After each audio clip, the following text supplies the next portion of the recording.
Welcome back to Improved Version, a channel dedicated to sharing profound knowledge on holistic personal development through the timeless wisdom found in great books.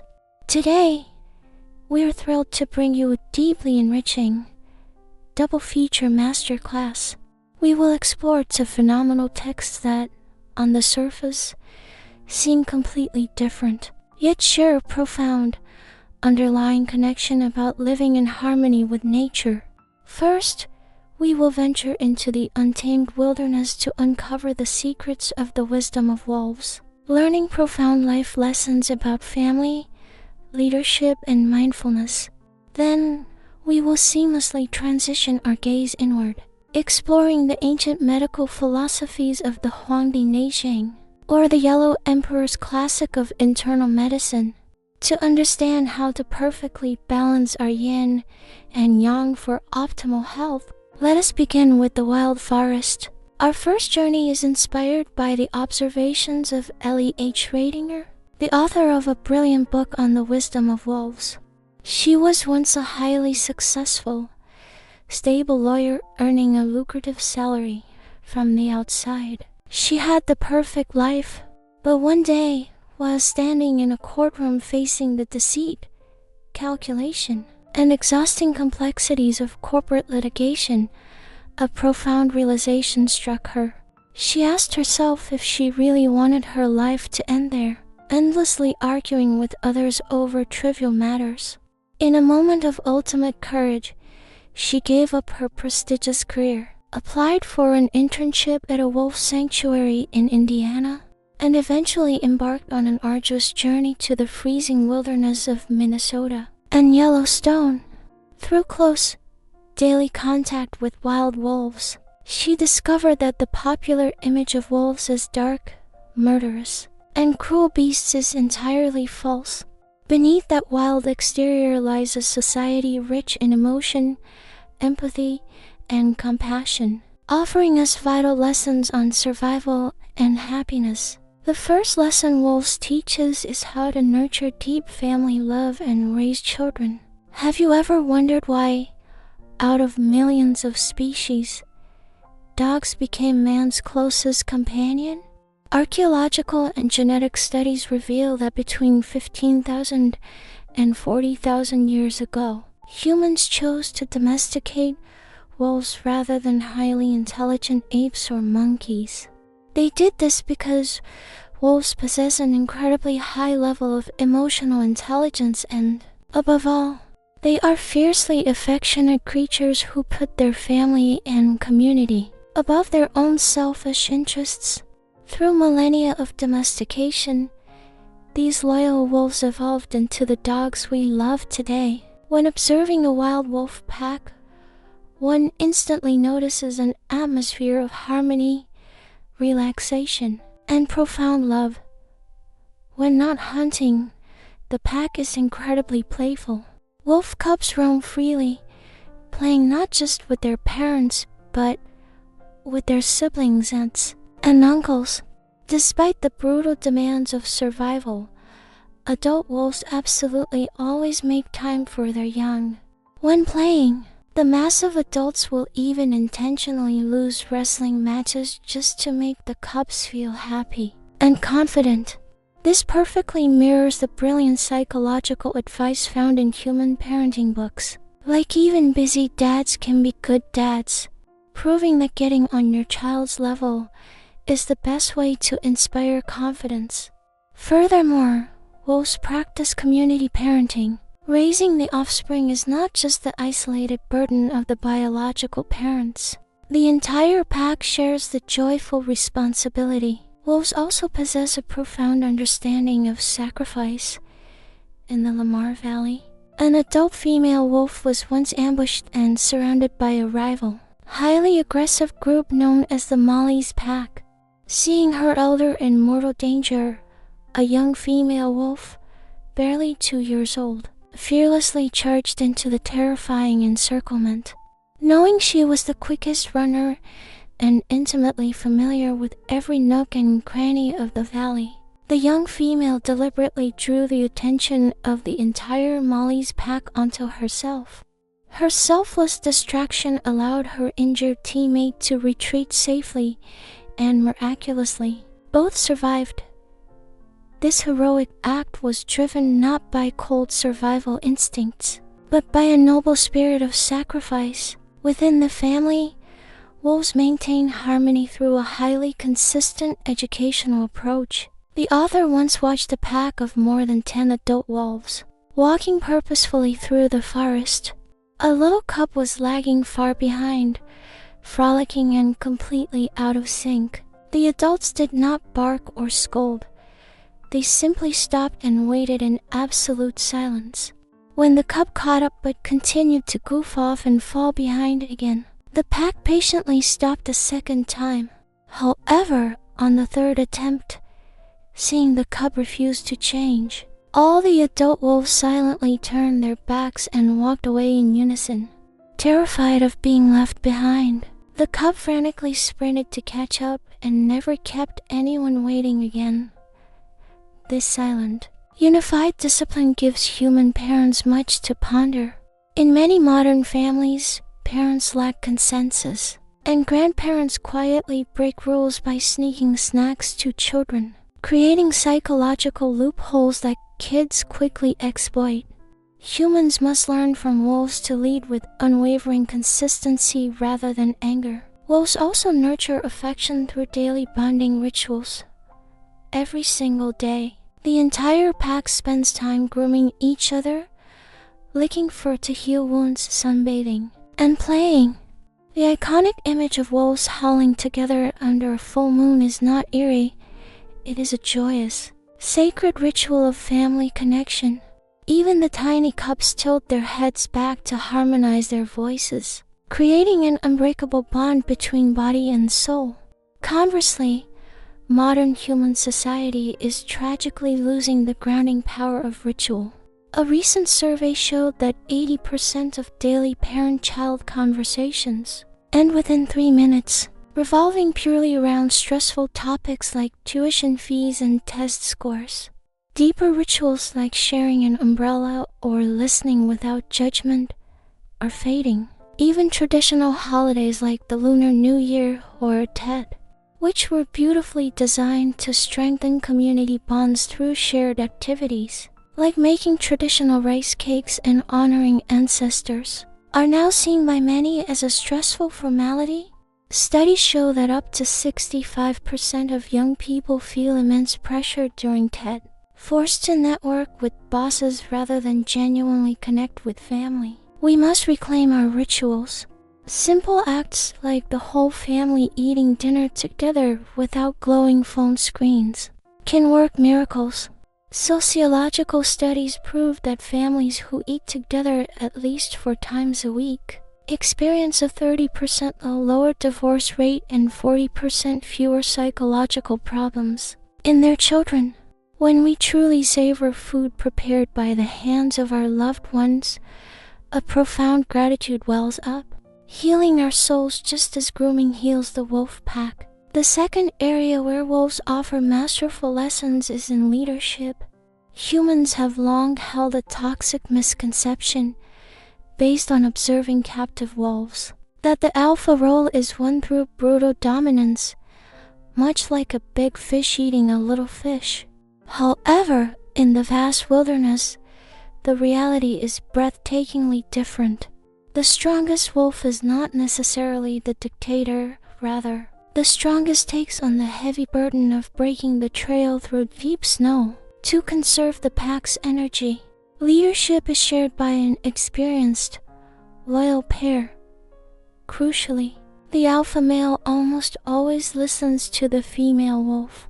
Her intuitive, decisive approach to problem solving is completely devoid of ego-driven conquest, relying instead on a full capacity for empathy and tolerance. To earn the right to lead, an alpha wolf must possess supreme courage and boundless tolerance. Courage must be intimately coupled with wisdom to uphold the core principle of altruism.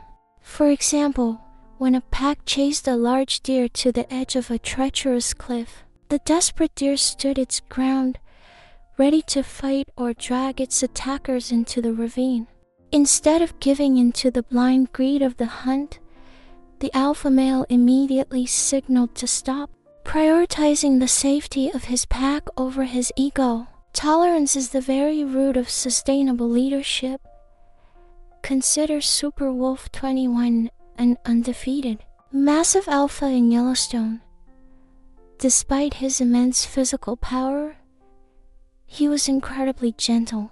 After every exhausting hunt, he always stepped back, allowing the pups and other members to eat their fill first while he rested in the snow. Because of this profound selflessness, his pack fiercely loved and respected him. Furthermore, wolves resolve internal conflicts with empathy, not brute force. And it is incredibly rare for an alpha to ruthlessly kill a defeated rival. They spare those who submit, knowing that true victory lies in maintaining order, not in destruction. The author applied this lesson perfectly when working as a Yellowstone tour guide. Initially, she asked tourists what they wanted to do, which immediately caused arguing and chaos. But when she stepped up with calm authority, stating she was the expert and confidently setting the itinerary, the group instantly relaxed, trusting and respecting her boundaries. True leadership is about projecting quiet confidence and giving others a secure environment to thrive. The third profound lesson from the wolf is how to live perfectly in the present moment. Wolves always communicate with absolute clarity. They possess at least 21 different types of vocalizations, and every emotion is expressed directly. Humans, caught in complex language and ego, often resort to passive-aggressive complaints and bitter blame. Wolves do not play games. When they are happy, they show it. When they disagree, they make it known immediately. This radical honesty is the ultimate key to living authentically. Wolves also possess the ecological wisdom to know when enough is enough. They hunt only to survive and absolutely abhor wasting resources. They even share their meals in a beautiful symbiosis with ravens and crows. 1-2. A crow will spot danger from the sky or alert wolves to a thick-hided carcass. The wolves use their jaw strength to tear it open, and instead of gorging themselves selfishly, they generously allow the birds to eat alongside them. This has evolved into a genuine interspecies friendship. The author once witnessed a heartbreaking scene where a wild wolf grieved over the frozen body of a crow. The wolf gently carried the bird, tried to bury it safely in a freezing river, and upon realizing the ice made it impossible, dug a deep snow cave to give its feathered friend a dignified final resting place. While some argue that wolves are gluttonous monsters that indiscriminately slaughter domestic sheep, this misses the scientific truth. A wise American sheep herder once stated he felt deep remorse, not anger, when wolves killed his sheep, acknowledging his own failure to protect the flock. Out in the wild, wolves kill only one fast, defensive deer to feed the pack.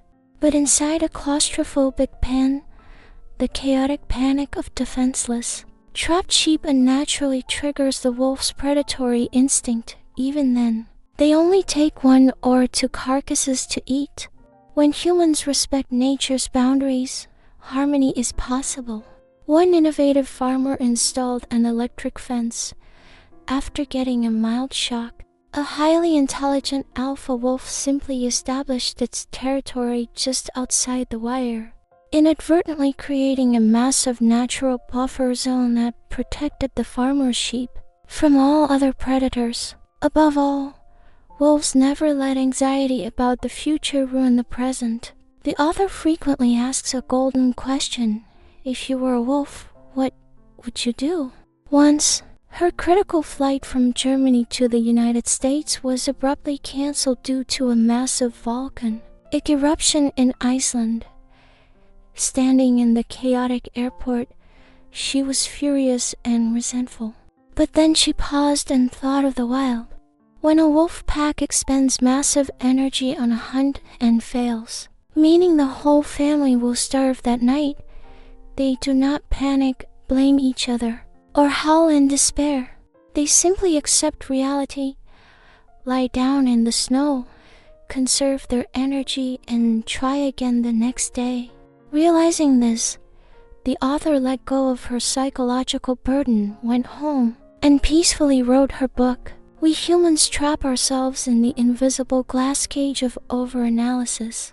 The wolves teach us to cleanse ourselves of artificial complexes, stop chasing fleeting desires, and return to the pure, quiet essence of existence. This beautiful concept of returning to nature's rhythm brings us seamlessly to the second half of our masterclass. Just as the wolves teach us to live in harmony with the external world, ancient Eastern medicine teaches us how to align our internal world with the cosmos. To truly protect and restore our health, we cannot ignore the profound wisdom of the Huangdi Neijing, or the Yellow Emperor's classic of internal medicine 134. As the foremost of the four great classics of traditional Chinese medicine, it has been the ultimate foundational text for over 2 millennia. 1-3-4. In 2006, China Central Television launched a record-breaking program titled Huangdi Neijing, Wisdom and Health, featuring the brilliant Professor Ku Liman from the Beijing University of Chinese Medicine. After 12 years of dedicated research, she published a masterpiece that transformed these profound, ancient texts into accessible, interdisciplinary knowledge, helping millions understand the nature of life and the harmonious balance of body and mind. The opening section of the Huangdi Neijing features a legendary dialogue between the Yellow Emperor and the sage physician Qi Bo 345. The emperor asks, "I have heard that the people of ancient times lived to be 100 years old and remained agile. People today are weak at only half 100 years old. Is this due to changing times? Or have people lost something?" Qi Bo profoundly replies, "Those of ancient times who understood the way followed the harmony of yin and yang, followed the principles of numerology, ate and drank moderately, lived orderly lives, and did not overexert themselves. Thus, body and spirit coexisted, and they enjoyed a full lifespan before departing." 1-4. This raises a crucial question. What is the true value of health? Is it merely longevity? History suggests that simply living a long time is not enough. One must maintain vitality and a high quality of life. Sages like Confucius, who lived to 73, and Mencius, who lived to 84, passed away naturally, without pain, and with crystal clear minds. That is true fulfillment. The secret lies in living in absolute harmony with yin and yang and the laws of numerology. But what exactly do yin, yang, and numerology mean? Yin and yang represent the pre-heavenly forces, the eternal cosmos, heaven, and earth that existed long before you were born. Numerology represents the post-heavenly, the quantitative laws of nature, such as the interacting 5 elements that govern your physical form once you enter this world. As the classic states, life is our foundation, and that foundation is built entirely upon yin and yang to 6. Because we are influenced by the space and time of the universe at birth, our vital energy and lifespan are tied to these cosmic rhythms. Therefore, to experience a peaceful life, we must completely change our lifestyle to synchronize with the workings of heaven and earth. The absolute core principle of yin and yang lies in balance. The ancients often referred to a human life cycle not as winter and summer, but as spring and autumn. This is because summer is an extreme of excessive yang, and winter is an extreme of excessive yin. Extremes inevitably lead to illness. Spring and autumn represent the perfect, harmonious balance of weather, mirroring the ideal state of human health. The universe operates on balance, and this balance, within our physical bodies is manifested through the circulation of qi, which is vital energy representing yang in blood, which represents yin 1, 2. According to traditional medicine, qi is the commander of blood. Yang energy promotes and regulates blood circulation through the meridians too.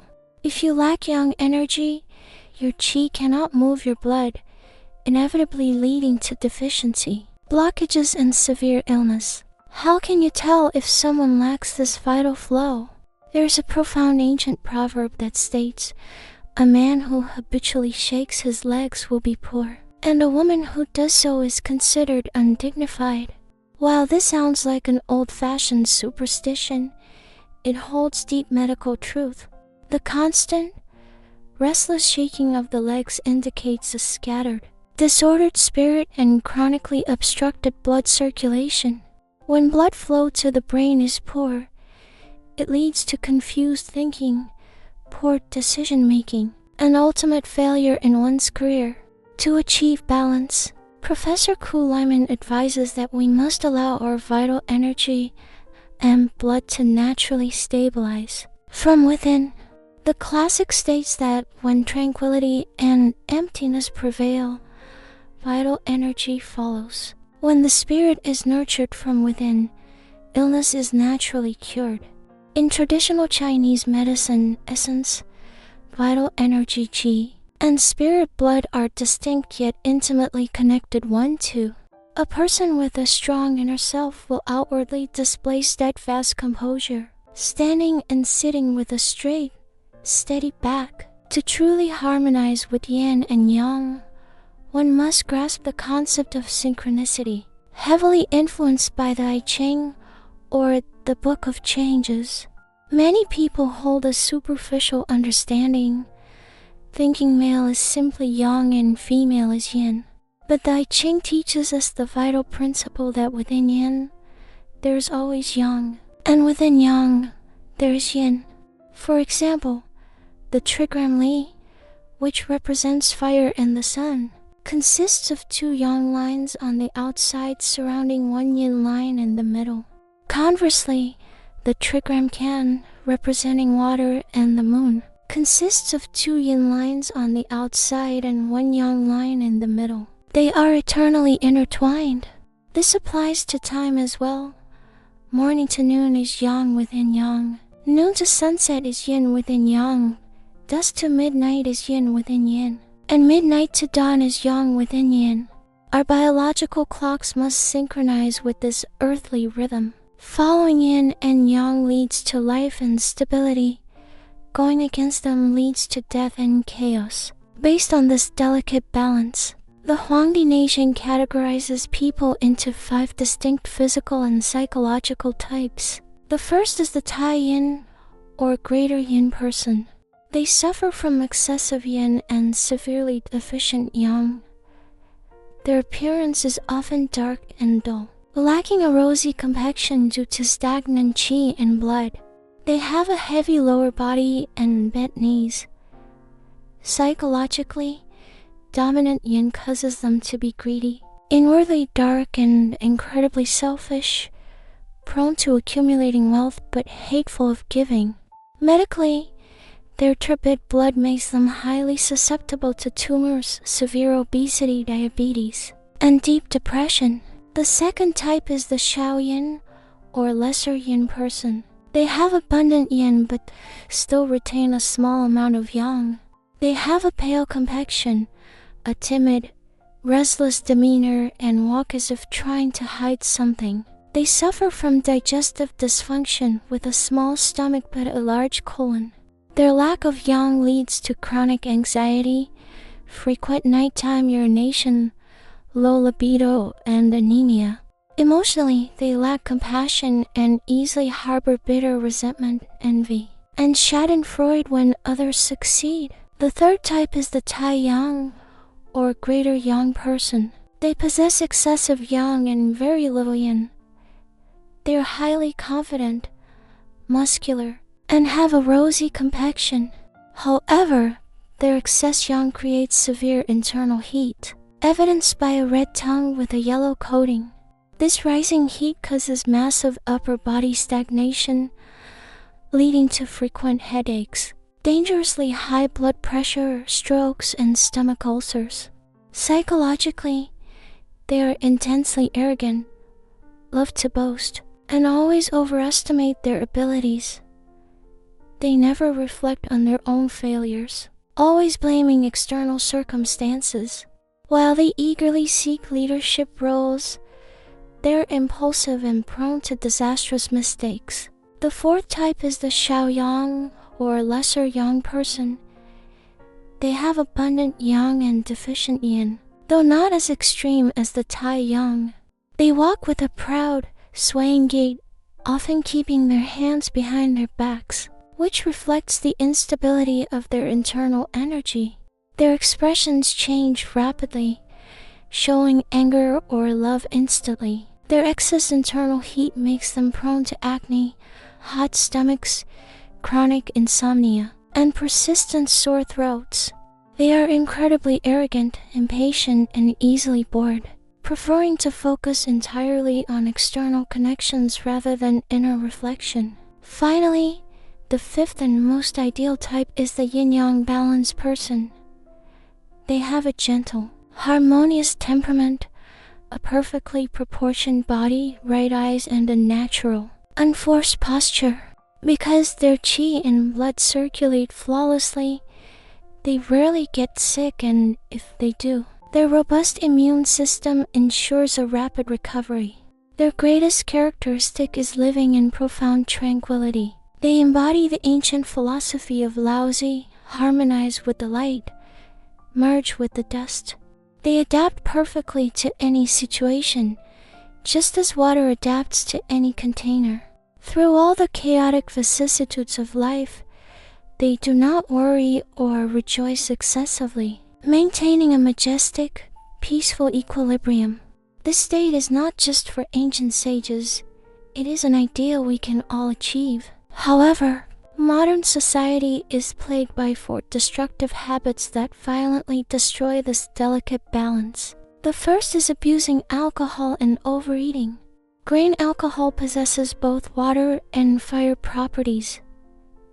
In strict moderation, such as warm glutinous rice wine for women, it can powerfully nourish qi in blood, open the liver, and heal the uterus. But today, people abuse alcohol to drown their sorrows or socialize aggressively, completely destroying their internal balance. Coupled with overeating highly spicy or freezing cold foods like ice cream, we severely damage our bodily fluids, weaken our spleen and stomach, and invite chronic disease. The second cause is going against the natural rhythm of life, specifically regarding sleep. When the sun rises, the earth's yang energy rises. If you sleep late into the day, you stifle your body's yang development. Conversely, staying up late at night scrolling on your phone completely depletes your kidneys' yin energy, rapidly accelerating the aging process. Furthermore, fetuses in the womb require absolute, uninterrupted sleep to complete the millions of years of human evolution in just 10 months.